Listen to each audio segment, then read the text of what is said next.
এটা সেই সময় যখন শেরে খুদা কাবাতে জন্ম নেয়। শেরে খুদা জন্মের সময় কাবা ফেটে গিয়েছিল। হযরত আলী রাদিয়াল্লাহু তাআলা ইসলামের ইতিহাসের অন্যতম বীর শ্রেষ্ঠ যোদ্ধা ছিলেন তিনি। নাম আসলেই আলী নামেই পরিচিত, তবে অনেকেই তাকে আবুল হাসান এবং আবু তুরাব নামে জেনে থাকেন। তার পিতার নাম আবু তালিব এবং মায়ের নাম ফাতিমা বিনতে আসাদ। বিশেষ উপদে হিসেবে তারা আব্দুল্লাহ বা হায়দার ইত্যাদি ব্যবহার করতেন। তিনি আব্দুল্লাহুল নামেও এই বিশ্বের প্রসিদ্ধ গোটা এলাকায় রাসূল পাক সাল্লাল্লাহু তাআলা আলাইহি ওয়াসাল্লাম তার চাচাতো ভাই। কুরাইশ বংশের হাশেমি শাখায় জন্ম তাদের। পিতৃকুল এবং মাতৃকুল উভয় দিক থেকে তিনি হাশেমি বংশোদ্ভূত। রাসূল পাক সাল্লাল্লাহু তাআলা আলাইহি ওয়াসাল্লাম তার নবুয়াত লাভের 10 বছর পূর্বে বিলাদত লাভ করেন। পিতা আবু তালিব ছিলেন অতন্য অন্টনের মধ্যে। হুজুর পাক সাল্লাল্লাহু তাআলা আলাইহি ওয়াসাল্লাম তার পিতৃকের আর্থিক সংকট লাঘবের উদ্দেশ্যে বালক আলীকে নিজের প্রতিপালনের দায়িত্ব গ্রহণ করেন এবং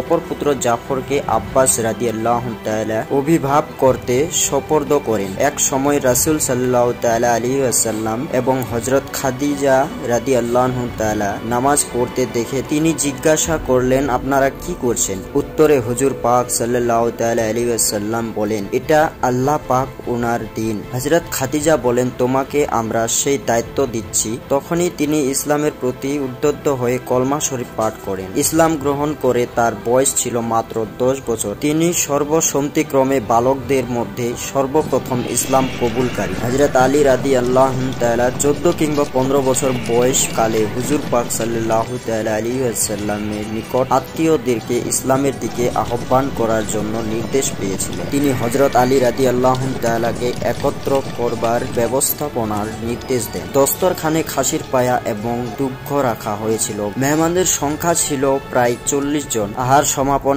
এরপর হুজুর পাক সাল্লাল্লাহু তাআলা আলাইহি ওয়াসাল্লাম তাদেরকে ইসলাম গ্রহণের আহ্বান জানান। মক্কা শরীফে হযরত আলী রাদিয়াল্লাহু তাআলা সংকট এবং অগ্নি পরীক্ষা 13টি কঠিন বৎসর হুজুর পাক সাল্লাল্লাহু তাআলা আলাইহি ওয়াসাল্লাম উনার সাহচর্যে অতিবাহিত করেন। এর মধ্যে আবু তালিব গিরি সংকটে 3 বছর নির্বাচিত জীবন ছিল সর্বাপেক্ষা সংকটপূর্ণ। সেই সময় তার ভাই হযরত জাফর রাদিয়াল্লাহু তাআলা উনার স্ত্রী সহ আবিসিনিয়ায় হিজাব করেন। মক্কা শরীফে মসজিদের যেসব সম্পদ আমানত হিসেবে হুজুর পাক সাল্লাল্লাহু তাআলা আলাইহি ওয়াসাল্লাম উনার নিকট রক্ষিত ছিল, এমতাবস্থায় শক্র গচ্ছিত সম্পদ মালিকদের নিকট প্রত্যাপনের কথাও তিনি ভুলেননি। 3য় হিজরি 17 রমজান বদরের জিহাদে মুসলমান ও মুশরিক উভয় বাহিনী পরস্পর মুখোমুখি হয়। তৎকালীন যুদ্ধ রীতি অনুযায়ী মক্কা শরীফের মুশরিকদের পক্ষ হইতে উটবা সাহেবা এবং ওলিদ নামক 3 জন সদর্পে ময়দানে আবর্তন করেন এবং প্রতিদ্বন্দ্বীকে যুদ্ধের আহ্বান করেন। এই 3 জনের মধ্যে হযরত হামজা রাদিয়াল্লাহু তাআলা, হযরত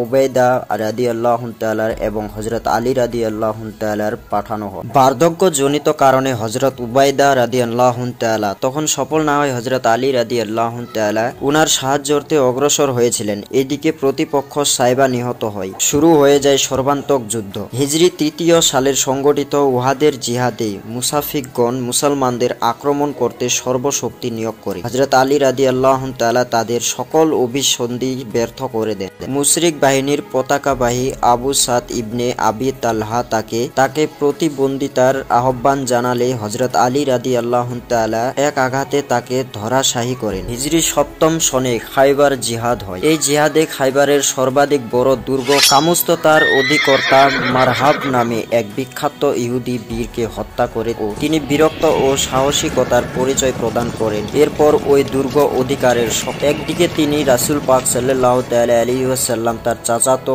ভাই, অপরদিকে রাসূল পাক সাল্লাল্লাহু তাআলা আলাইহি ওয়াসাল্লাম উনার আদরের দুলালি হযরত ফাতিমা রাদিয়াল্লাহু তাআলার স্বামী। 2য় হিজরিতে তাদের বিবাহ অনুষ্ঠিত হয়। খিলাফত লাভের পূর্বে তিনি হযরত আবু বকর সিদ্দিক রাদিয়াল্লাহু তাআলার এবং হযরত ওমর ফারুক রাদিয়াল্লাহু তাআলার পরামর্শদাতা ছিলেন। হযরত উসমান রাদিয়াল্লাহু তাআলা খিলাফতের মসনদে সমাসীন হন।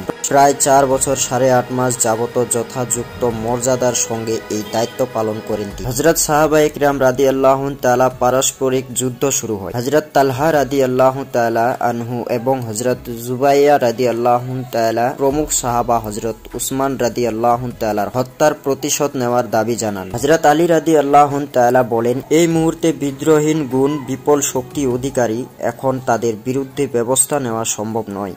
সিফিনের যুদ্ধ অনিবার্য হয়ে পড়ল। হযরত আলী রাদিয়াল্লাহু তাআলা চাইছিলেন যে ক্ষমতা সংসদ হলে পরে হযরত উসমান জিন্নুরাইন রাদিয়াল্লাহু তাআলা শহীদকারীদের বিরুদ্ধে কার্যকর ব্যবস্থা গ্রহণ করবেন। আর এই ব্যবস্থা নেওয়ার সহজ ছিল না। শেষ পর্যন্ত সালিসের মাধ্যমে বিচার নিষ্পত্তি বিভিন্ন কারণেই হয়ে ওঠে। মাধ্যমে হযরত মুয়াবিয়া রাদিয়াল্লাহু তাআলার সঙ্গে যুদ্ধ সন্ধি করে। ইতিমধ্যে খারিজিগণ যারা হযরত আলী রাদিয়াল্লাহু তাআলাকে দলে বিরাট শক্তি ছিলেন তারা দল থেকে বেরিয়ে যায়। অগ্রপন্থী বেদুইন যে কোনো লোককে যে কোনো কারণে তারা হত্যা করা সহজ বলে মনে করতে শেষ পর্যন্ত তাদের সঙ্গে যুদ্ধ করা অনিবার্য বলে মনে করে। নাহারওয়ান নামক স্থানে তাদের সঙ্গে একমত সংঘর্ষ এবং যুদ্ধ শুরু হয়। সাহাবায়ে কেরাম পারস্পরিক মতভেদ ক্ষেত্রে নির্ভুল ছিল, তবে এতটুকু বলা যায় যে কেউ তাদের মধ্যে ছিলেন হকের উপর, আবার কেউ অধিকতর হকের উপর। হুজুর পাক সাল্লাল্লাহু তাআলা আলাইহি ওয়াসাল্লাম ইরশাদ করেন, আমার বিশাল শরীফের পরে আমার